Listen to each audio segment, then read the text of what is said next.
ठीक है, हम पढ़ते हैं वीडियो नंबर 2 है आज हमारा। इसमें हम पढ़ते हैं प्रकाश के गुण। प्रकाश का गुण अगला क्या है, 6 नंबर का गुण है, प्रकाश एक प्रकार की विद्युत चुंबकीय अनुप्रस्थ तरंग है। हम कह सकते हैं कि प्रकाश जो होता है एक प्रकार की विद्युत चुंबकीय अनुप्रस्थ तरंग है।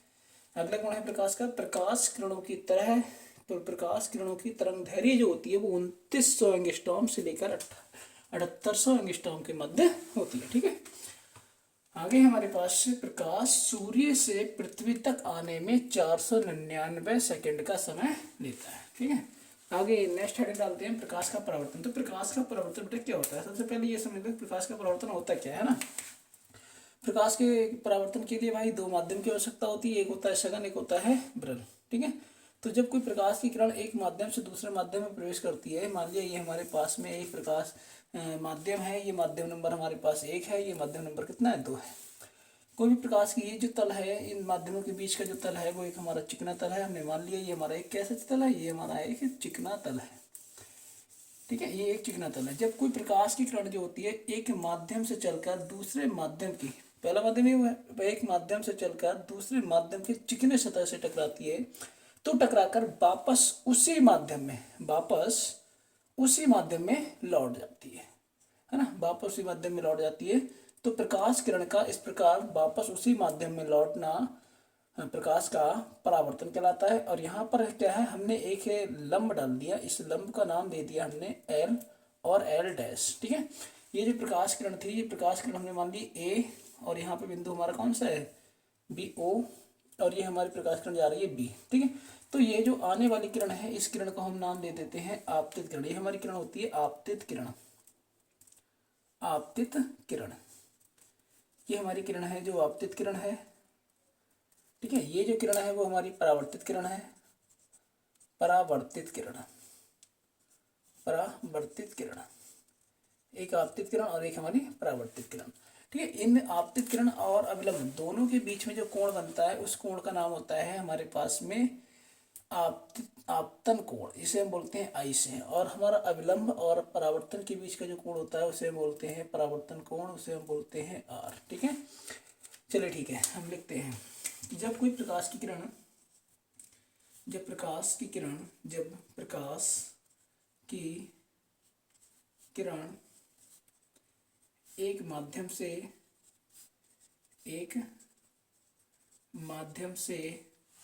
जब कोई प्रकाश की किरण एक माध्यम से, है ना, दूसरे माध्यम से दूसरे माध्यम के चिकने तल से टकराती है,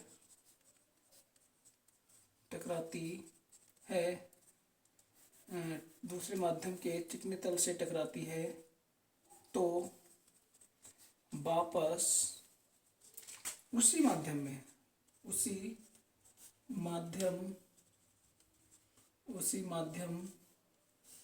में लौट जाती है। प्रकाश किरण का इस प्रकार टकराकर उसी माध्यम में लौटने की घटना को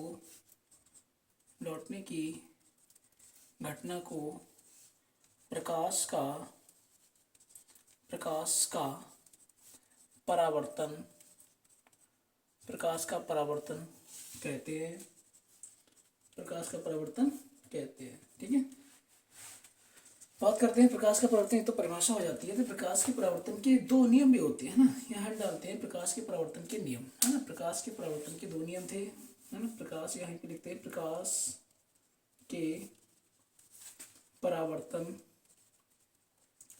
प्रकाश के परावर्तन के दो नियम हैं। कितने नियम है बेटा, दो नियम है। प्रकाश के परावर्तन के दो नियम है। नंबर 1, पहला नियम हमारा होता है, पहला नियम क्या होता है कि आपतित किरण और अविलंब, आपतित किरण अविलंब और परावर्तित किरण तीनों एक ही माध्यम में होते हैं। आपतित किरण, आपतित किरण, परावर्तित किरण, परावर्तित, आपतित किरण, आपतित किरण, परावर्तित किरण तथा परावर्तित किरण तथा तथा अविलंब, तथा अविलंब, अविलंब। देखो आपतित किरण, परावर्तित किरण व अविलंब, अविलंब तीनों एक ही तल में होते हैं, एक ही तल में होते हैं, एक ही तल में होते हैं। दूसरा नियम क्या है इसका? दूसरा नियम है कि आपतन कोण और परावर्तन कोण, यहाँ पर जो आपतित किरण है उसके और अवलंब के बीच में जो कोण बन रहा है वो हमारा आपतन कोण है, और परावर्तित किरण और अवलंब के बीच में जो कोण बनता है उसे बोलते हैं परावर्तित कोण या परावर्तन कोण। ठीक है, तो आपतन कोण और परावर्तन कोण दोनों जो होते हैं एक दूसरे के समान होते हैं। ठीक है, आपतन कोण, आपतन कोण क्या होता है? आई तथा परावर्तन कोण, परावर्तन कोण आर, परावर्तन कोण, परावर्तन कोण, आपतन कोण, यहाँ पे लिख लेते हैं बेटा आपतन कोण, आपतन कोण है ना, इसे बोलते हैं आई, तथा परावर्तन कोण आर है ना, एक दूसरे के समान होते हैं। कैसे होते हैं बेटा? एक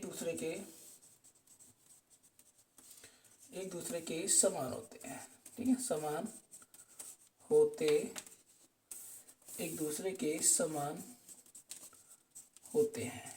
ये तो हमारा हो जाता है परावर्तन का नियम।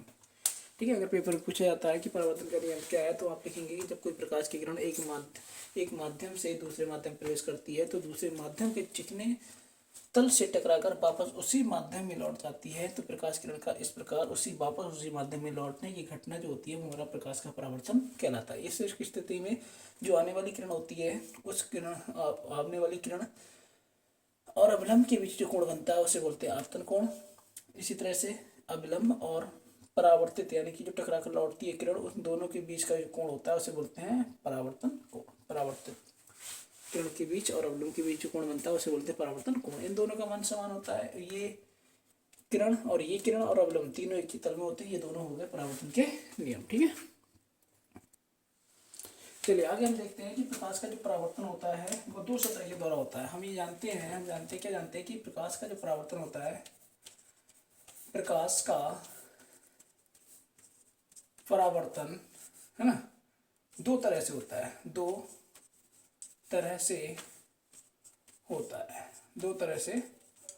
है। पहला क्या होता है कि समतल सतह द्वारा होता है ना, या हम दो तरह से बोल सकते हैं या दो सतह से बोल सकते हैं। हम सतह लिख लें तो अच्छा रहेगा कि परावर्तन दो सतह से होता है, दो सतह से होता है। ठीक है, एक तो हमारा होता है समतल सतह के द्वारा प्रकाश का परावर्तन होता है, समतल है ना, समतल सतह द्वारा प्रकाश का परावर्तन समतल सतह द्वारा होता है, समतल सतह द्वारा होता है। और दूसरा जो होता है वो होता है गोलीय सतह द्वारा, है ना, गोलीय सतह द्वारा।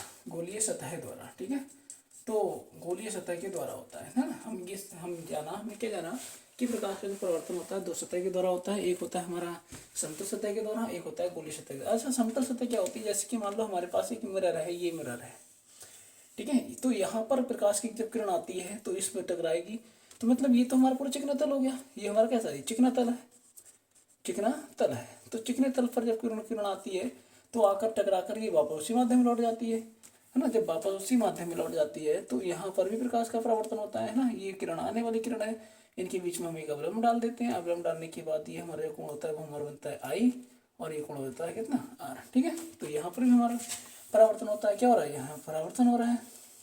क्या घटना हो रही है?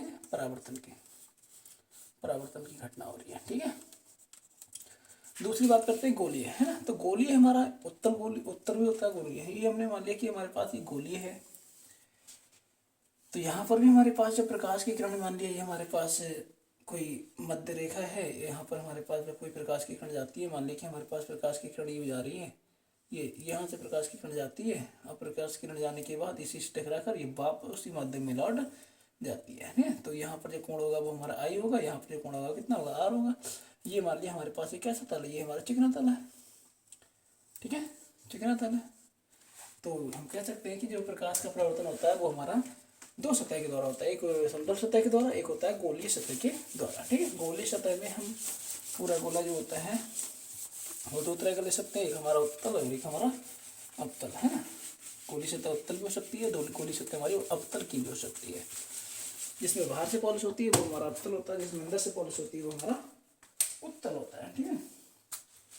आगे हम पढ़ते हैं क्या बोलते हैं, प्रतिबिंब। बहुत बहुत ही इंपॉर्टेंट टॉपिक यहाँ स्टार्ट होता है बेटा, प्रतिबिंब। प्रतिबिंब प्रतिबिंब प्रतिबिंब पढ़ते हैं, है ना।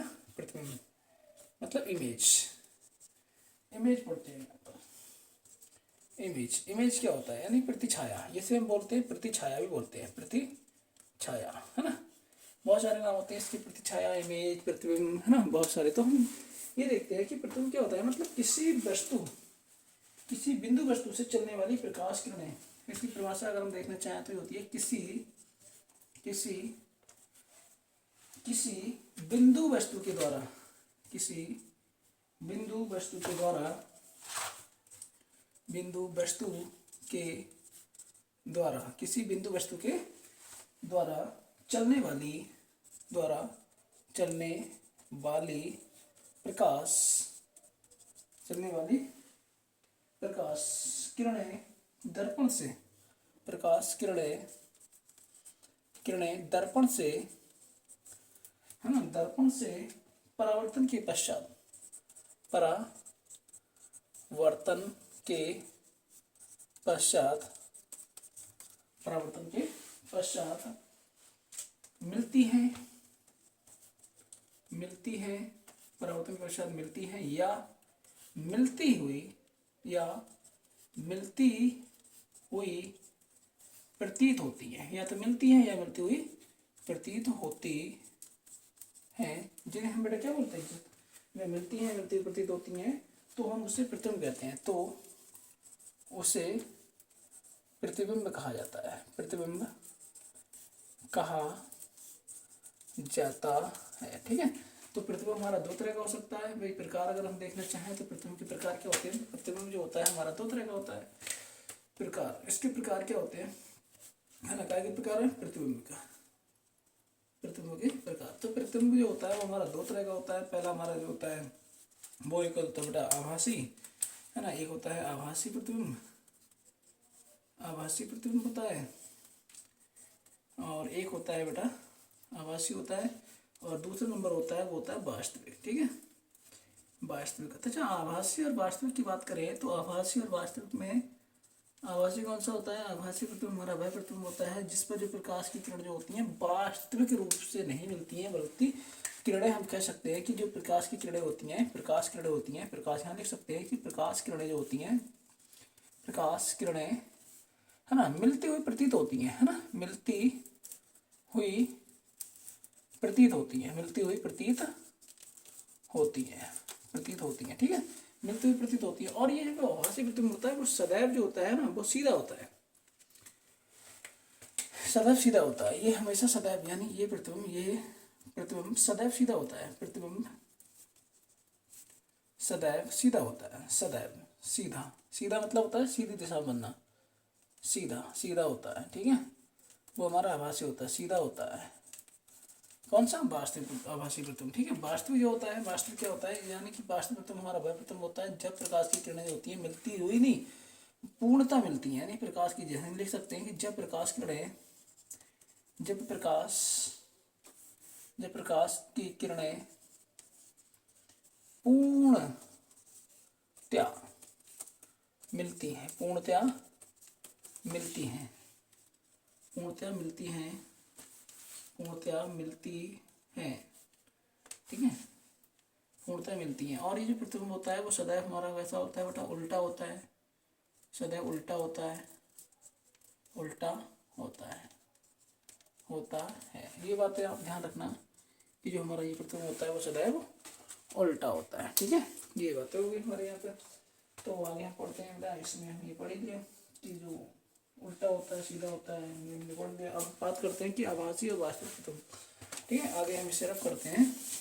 रफ करने के बाद हम इसमें देखते हैं कि आभासी और सीधा क्या होता है। ठीक है, आभासी प्रतिबिंब है तो सीधा कैसे सीधा है, और वास्तविक है तो उल्टा है या सीधा है, इसके बारे में हम देखते हैं।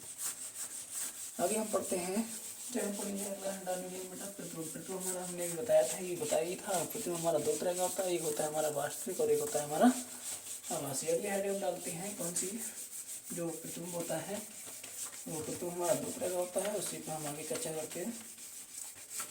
हाँ देखते हैं, चलिए।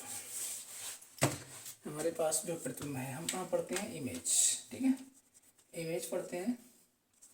इमेज बोले तो प्रतिबिंब होता है, इमेज को हम प्रतिबिंब भी बोलते हैं, वो इंग्लिश में है, ये हिंदी में। ठीक है, यहाँ ये तो बेटा इमेज जो होते हैं वो हमारे दो तरह के होते हैं। किस तरह के होते हैं, दो तरह के होते हैं। एक हमारा होता है, वो होता है वास्तविक, वास्तविक, और एक होता है आभासी, वास्तविक और आभासी प्रतिबिंब।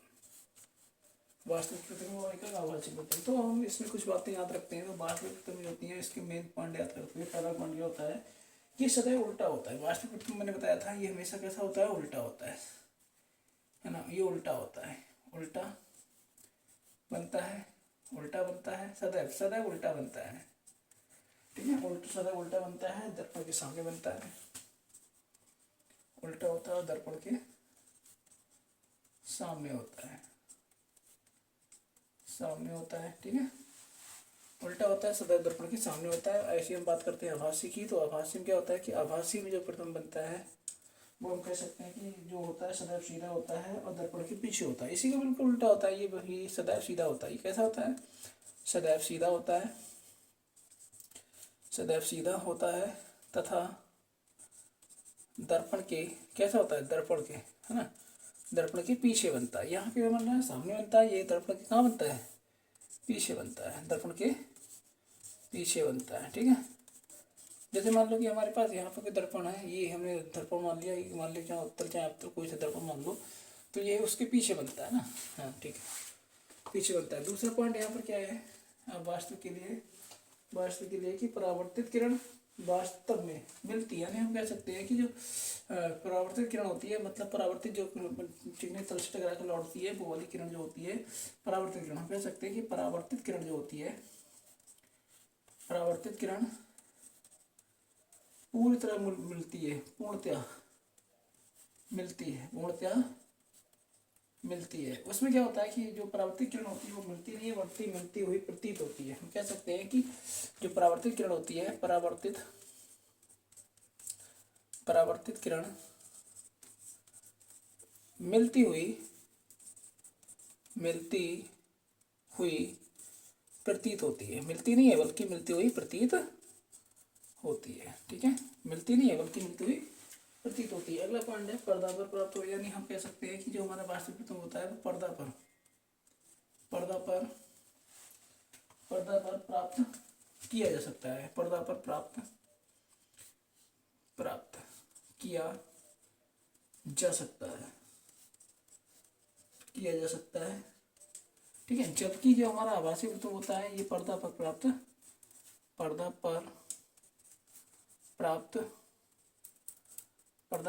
नहीं किया जा सकता, नहीं किया जा सकता।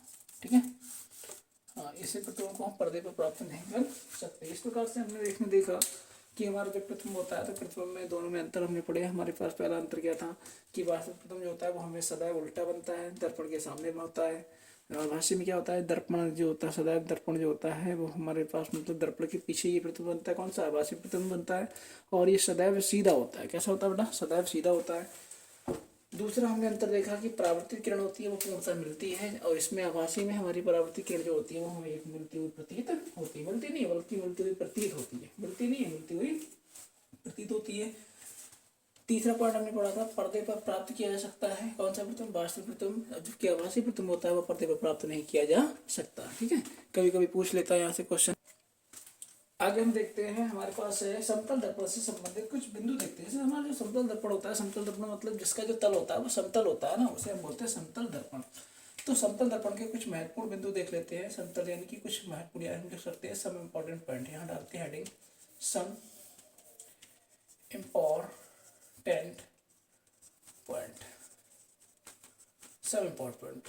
ठीक, इसमें क्या है कि पहला जो बिंदु है वो हम देखते हैं सम इम्पोर्टेंट पॉइंट में, समतल दर्पण। जो हमारा ये सबसे महत्वपूर्ण बिंदु है, समतल दर्पण में, समतल दर्पण, समतल दर्पण की जो वक्रता त्रिज्या होती है, वक्रता त्रिज्या, समतल दर्पण की वक्रता त्रिज्या बेटा हमेशा ये याद रखना, ये बहुत आता है, अनंत होती है। कितनी होती है? अनंत होती है। किसकी त्रिज्या? समतल दर्पण की, है ना।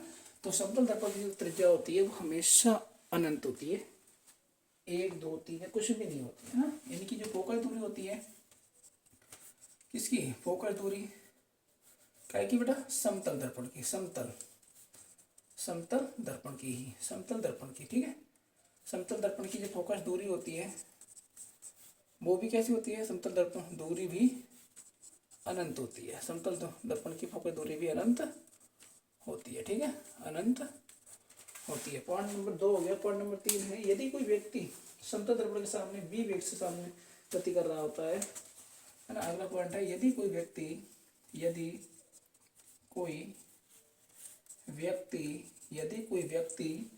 समतल दर्पण के सामने, यदि कोई व्यक्ति समतल दर्पण के सामने, समतल दर्पण के सामने, है ना, बी वेग से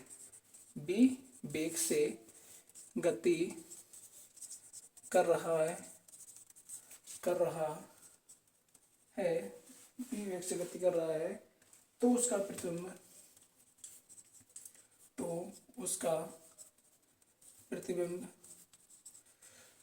जो प्रतिबिंब होगा दर्पण में उसी ओर, तो उसका प्रतिबिंब दर्पण में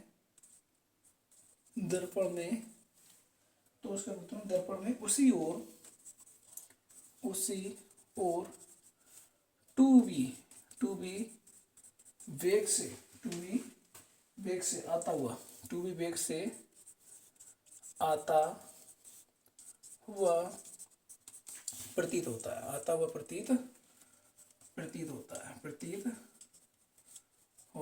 है, मान लो कि हमारे पास में, हमने मान लिया कि हमारे पास एक जो दर्पण है, ये हमारा एक दर्पण है, इस दर्पण की ओर ये हमारा दर्पण है, ये हमारा क्या है? ये दर्पण है। कौन सा दर्पण है? समतल दर्पण है ना। ये कौन सा दर्पण है?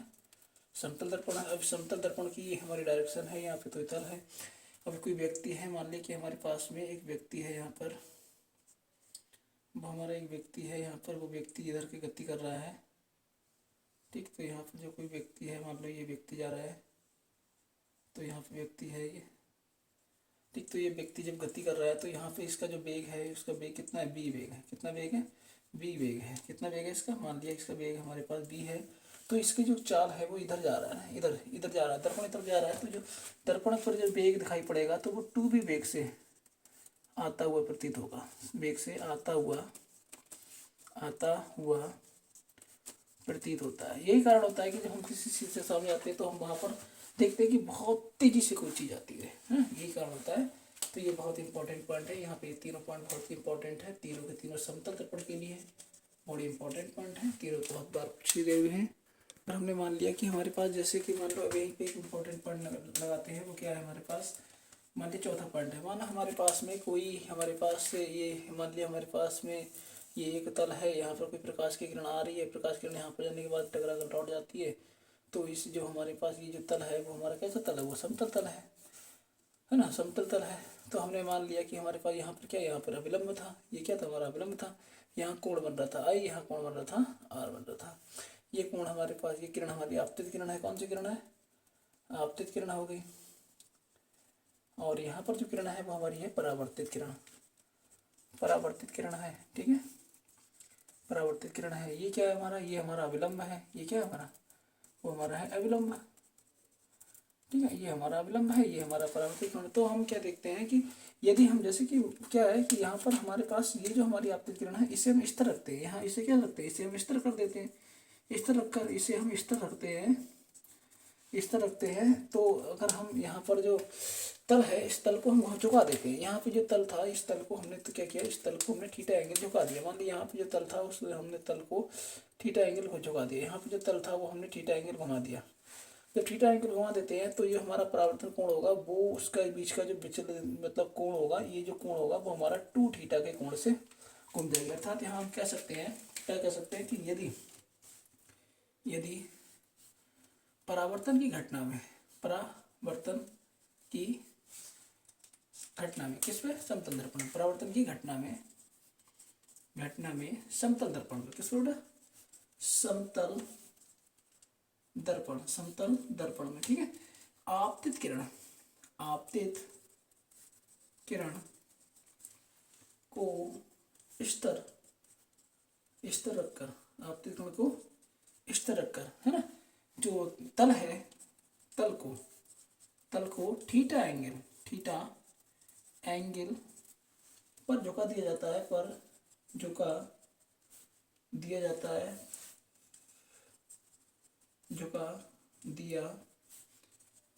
है, तो जो हमारी परावर्तित किरण होगी, तो परावर्तित किरण ना 2 थीटा कोण से विचलित हो जाती है।